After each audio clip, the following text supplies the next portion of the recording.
Selamat pagi Ibu, saya Nur, perawat yang akan berjaga pada hari ini dan akan mendampingi Ibu pada pukul 8 hingga 2 siang nanti. Sebelumnya boleh sebutkan nama dan tanggal lahir Ibu? Yesi 14 Juni 2005. Oke, baik Yesi ya. Kira-kira Ibu senangnya dipanggil apa? Ibu Yesi, Mbak Yesi, atau Kak Yesi? Ibu aja. Ibu, oke Ibu Yesi ya. Kira-kira hari ini perasaan Ibu seperti apa? Apa yang Ibu rasakan? Nggak tenang, nggak bisa tidur, soalnya berisik dengan suara-suara terus. Dengar-dengar suara ya. Oke, baik. Jadi di sini gimana kalau kita di sini tuh berbincang-bincang mengenai suara-suara yang mengganggu ibu dan juga cara mengatasinya. Nah, waktunya yang diperlukan kira-kira 15 menit. Untuk tempatnya juga di sini. Kira-kira apakah ibu bersedia? Baik, nah tujuannya itu agar ibu bisa mengatasi suara-suara itu dan menguranginya ya ibu. Baik, mungkin kita mulai aja ya Ibu. Apakah Ibu mendengar suara tanpa wujudnya? Kira-kira suaranya itu apa yang Ibu dengar gitu? Ini suara Ibu sehat. Dia bilang saya nggak bisa tidur, suaranya kencang, keras. Jadi kira-kira yang Ibu dengar itu suaranya seperti laki-laki atau perempuan? Suara laki-laki. Suara laki-laki ya. Lalu yang Ibu dengar itu munculnya itu di sewaktu-waktu atau sering? Sewaktu-waktu. Sewaktu-waktu dan paling sering di kapan hari? Kalau lagi tidur, atau lagi sendiri. Baik, jadi bisa disimpulkan ya Ibu, suaranya itu sering muncul pada malam hari atau ketika Ibu sedang sendirian gitu ya. Kira-kira waktunya itu munculnya itu kan tadi sewaktu-waktu ya. Nah, itu frekuensinya 2 sampai 3 kali atau berapa kali? Iya, kali. 2 sampai 3 kali ya Ibu. Lalu saat Ibu mendengar suara-suara itu, kira-kira apa yang Ibu rasakan? Saya gelisah, merasa takut tadi. Gelisah dan takut ya. Ketika Ibu mendengar suara itu, kira-kira apa yang Ibu lakukan? Tentunya tutup telinga saya kalau suaranya semakin kencang. Oke, itu benar ya. Baik Ibu, dari yang Ibu ceritakan bisa disimpulkan ya Ibu bahwa itu merupakan halusinasi. Jadi Ibu tuh bisa mendengar suara-suara tersebut, tapi saya tidak bisa mendengarnya. Nah, jadi ada 4 cara untuk mengatasi suara-suara tersebut. Yang pertama ada menghardik suara halusinasi tersebut. Lalu yang kedua, Ibu bisa waktu minum obat. Nah, yang ketiga itu, Ibu bisa melakukan kegiatan bercakap-cakap dan juga melakukan aktivitas terjatuh atau aktivitas harian. Kira-kira dari semua cara-cara tersebut, Ibu mau yang mana? Semua. Semuanya baik. Kalau gitu kita mulai dari yang cara pertama ya, yaitu ada menghardik halusinasi. Baik, kalau gitu kita mulai ya Ibu. Jadi kalau misalnya Ibu mendengar suara-suara tersebut, Ibu bisa lakukan pertama itu tutup telinga, lalu Ibu katakan dengan tegas, pergi, pergi, saya tidak mau dengar, kamu suara palsu. Oke, baik. Mungkin saya contohkan ya, Ibu. Ibu bisa perhatikan saya. Jadi, pertama itu, tutup telinga, lalu katakan dengan tegas, pergi, pergi, saya tidak mau dengar, kamu suara palsu. Nah, kira-kira seperti itu. Apakah Ibu sudah mengerti? Iya. Baik, Ibu sudah mengerti ya. Kalau begitu, boleh dilakukan Ibu seperti apa yang saya contohkan tadi. Tadi suster bilang suruh tutup telinga dulu, lalu teriak, pergi, pergi, saya tidak mau dengar, kamu suara palsu. Ya, itu benar, bagus sekali. Mungkin Ibu bisa coba ulang sekali lagi dengan yang lebih tegas ya, Ibu. Pergi, pergi, saya tidak mau dengar, kamu suara palsu. Ya, benar, bagus sekali ya, Ibu. Ibu sudah mengerti cara menghardik halusinasi itu. Baik, Ibu, kita kan udah selesai melakukan latihan menghardik halusinasi tadi. Nah, kira-kira apa yang Ibu rasakan setelah latihan tadi? Oh, saya jadi lebih tenang karena udah tahu gimana caranya. Ya, jadi lebih tenang ya. Boleh Ibu lakukan kembali apa yang tadi kita lakukan latihan tadi? Kata suster, kalau misalkan suara-suara yang muncul, saya bisa tutup telinga saya sambil berteriak, katakan, pergi, pergi, kamu suara palsu. Bagus sekali ya Ibu, Ibu sudah mencontohkannya dengan sangat baik. Baik, jadi untuk tindak lanjut, saya bisa menyarankan Ibu untuk melakukan kegiatan halusinasi ini. Nah, kira-kira Ibu akan melakukan kegiatan halusinasi ini pada pukul berapa? Jam 8. Nah, jadi di sini juga ada keterangannya Ibu. Nah, keterangannya itu yang M bila Ibu mengerjakannya secara mandiri, yang B bila dikerjakannya dengan bantuan perawat, teman, atau orang lain. Nah, yang T ini bila tidak dikerjakan. Jadi, nanti Ibu bisa masukkan kegiatannya di sini, lalu tanggal pelaksanaannya juga dan pukulnya pukul berapa. Nah, tadi Ibu kan mau melakukannya di pukul 8 ya Ibu. Boleh Ibu tuliskan di sini pukul 8 lalu kegiatannya.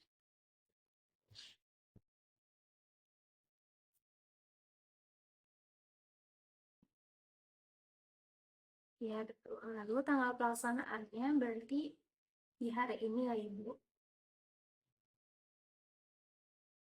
Baik. Lalu kira-kira untuk tasnya Ibu mau bawa, mau disimpan sendiri atau mau saya yang bawakan? Saya boleh sendiri aja. Oke, boleh. Disimpan ya Ibu. Jangan lupa nanti untuk menulis kegiatan yang Ibu lakukan. Ibu, karena kita sudah selesai melakukan latihan cara menghardik halusinasi, bagaimana kalau misalnya besok kita membahas cara yang kedua, yaitu patuh minum obat. Waktunya itu kira-kira di pukul 8 pagi dan juga waktu tempatnya itu di sini. Kira-kira apakah Ibu bersedia? Iya, saya setuju. Oke, karena Ibu setuju, jadi kita akan bertemu besok ya untuk melatih yang cara yang kedua. Nah, karena kita juga udah selesai, saya akan kembali ke ruangan saya dan Ibu juga bisa melanjutkan aktivitas Ibu atau berbincang-bincang dengan yang lain. Kalau gitu saya permisi ya Ibu. Iya, sama-sama. Selamat pagi Ibu, saya Nur. Hari ini kita akan melanjutkan sesi kita yang kemarin, yaitu cara yang kedua atau patuh minum obat. Nah, kira-kira Ibu masih ingat dengan janji kita? Iya, saya ingat. Oke, baik. Kira-kira suara-suara itu apakah masih muncul Ibu? Masih muncul kadang-kadang ya, tapi sudah lebih baik dari yang kemarin. Iya. Apakah Ibu melakukan latihannya tadi malam? Iya, saya lakukan. Biasa Ibu lakukan ya. Lalu apakah Ibu masukkan latihannya ke dalam jadwal kegiatan harian? Oke, boleh saya lihat jadwalnya? Wah, bagus banget ya. Ibu sudah bisa masukkannya secara mandiri di jadwal kegiatan harian.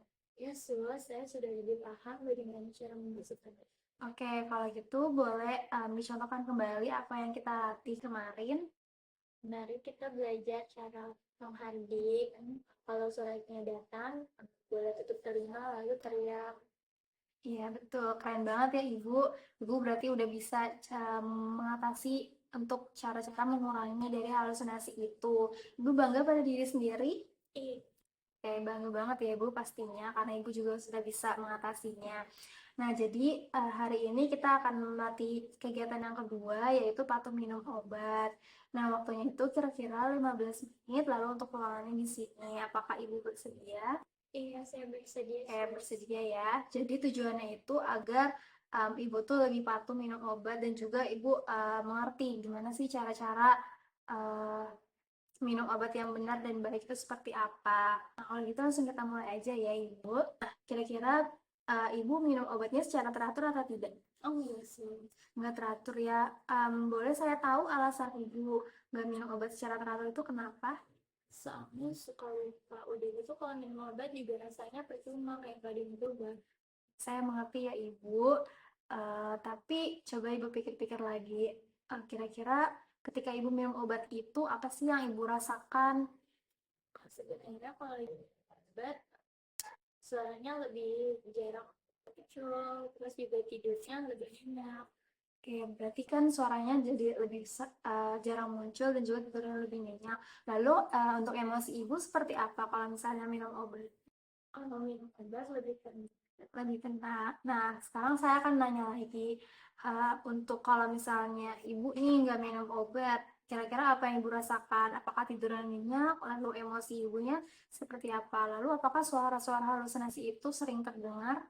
Iya, kalau konsumsi obat, suaranya lebih sering muncul, terus juga tidur yang lebih sering nyenyak, gelisah, lebih sering marah-marah.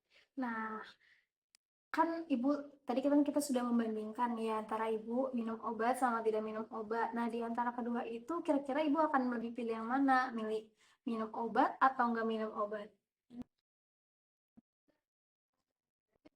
Obat ini ngebantu ya, walaupun tadi ibu bilang obat ini nggak ada efek apa-apa atau nggak ngerasain apa-apa setelah minum obat, tapi ternyata kan setelah kita analisis lagi itu ternyata membuat halusinasi ibu tuh cukup menurun, terus juga ibu jadi lebih tenang, tidur juga nyenyak.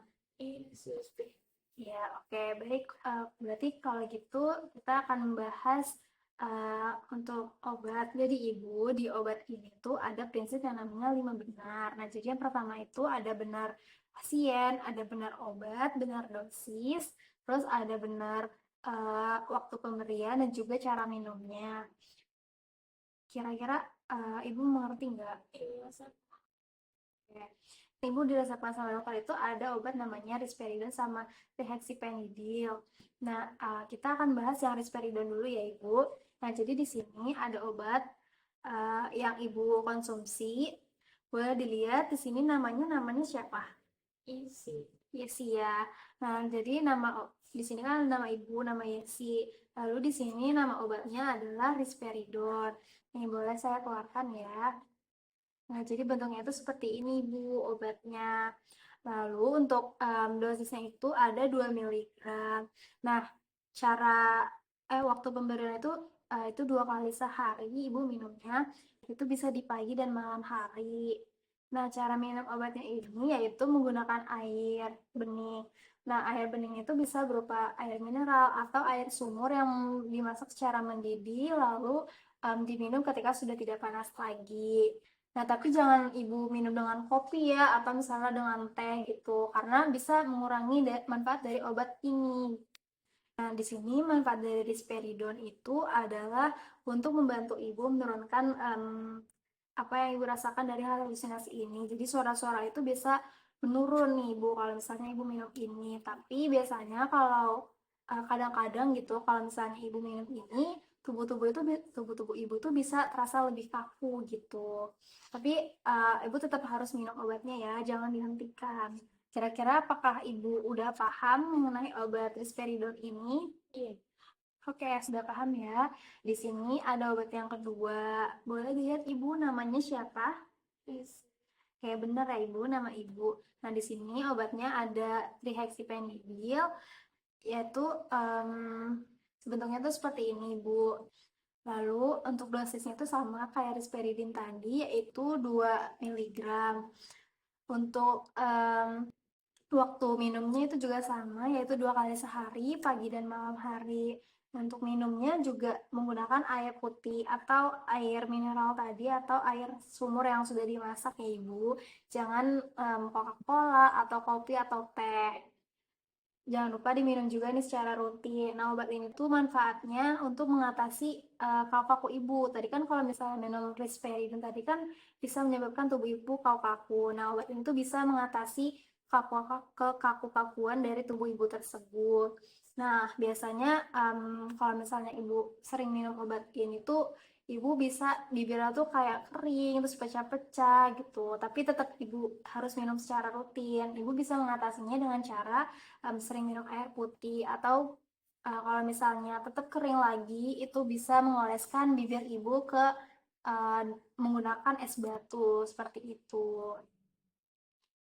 Nah, kira-kira sampai sini ibu sudah paham belum dengan obat tadi yang sudah saya jelaskan? Oke, paham ya. Nah, Ibu, kita kan sudah selesai membahas mengenai patuh minum obat. Nah, kira-kira apa yang Ibu rasakan setelah kita mempelajari cara-cara minum obat yang benar dan baik itu? Saya jadi lebih paham kalau minum obat itu penting. Saya senang mendengarnya. Jadi, Ibu jangan lupa diminum ya untuk obat ini secara rutin. Sekarang boleh saya minta Ibu untuk menyebutkan kembali apa yang saya sudah jelaskan tadi mengenai prinsip 5 benar obat. Yaitu Fiser bilang kalau untuk 5 benar obat ada benar pasien, benar masa obat, kemudian benar dosis obatnya, benar waktu pemberian, dan juga benar cara pemberian. Kayak keren banget ya Ibu udah bisa menjelaskan secara benar nih apa yang sudah saya sebutkan tadi. Jadi Ibu jangan putus obat ya, karena obat ini kan juga penting buat Ibu agar Ibu lebih rutin lagi minum obatnya. Bagaimana kalau misalnya kita masukkan ke jadwal kegiatan harian? Oke, jadi di sini kayak yang kemarin, Ibu, kan kalau misalnya minum obat ini tuh sudah pasti untuk waktunya, yaitu tadi di pagi dan malam hari. Untuk pagi itu di jam 7 dan juga untuk malam harinya itu di jam 7 malam. Jadi Ibu bisa masukkan di sini di jam 7 pagi, Ibu bisa masukkan em, minum obat. Lalu untuk di jam 7 malam, Ibu juga bisa masukkan minum obat. Boleh dituliskan Ibu di jam 7 pagi. Iya, di jam 7 pagi.